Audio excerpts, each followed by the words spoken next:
बिस्मिल्लाहिर्रहमानिर्रहीम। अस्सलाम वालेकुम दोस्तों, एक और बड़ी खबर के साथ न्यूज़ी बाबा हाजिर है। खबर की तफसील जानने से पहले अगर आप चैनल पर नए हैं तो चैनल को सब्सक्राइब कर लें और घंटी के बटन को दबा दें। विवाद में अब तक सिर्फ भारत के पड़ोसी पाकिस्तान को ही इस पर आपत्ति हो रही थी, लेकिन अब पाकिस्तान को इस विवाद में ऑर्गेनाइजेशन ऑफ इस्लामिक कोऑपरेशन यानी कि OIC का साथ मिल रहा है।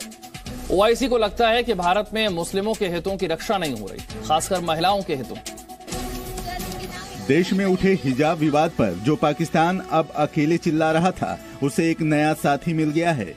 और ये साथ कोई नहीं बल्कि दुनिया भर में इस्लामिक देशों के हितों की रक्षा करने वाला संगठन OIC है।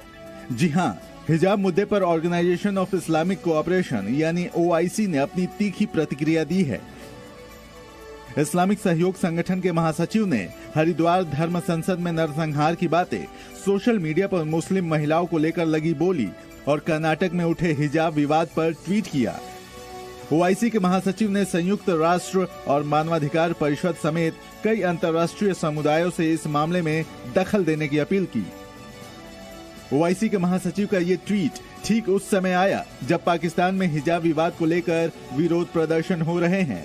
सोमवार को पाकिस्तान के कराची में मुस्लिम महिलाओं ने हिजाब को लेकर प्रदर्शन किया और सरकार की नीतियों पर सवाल उठाया।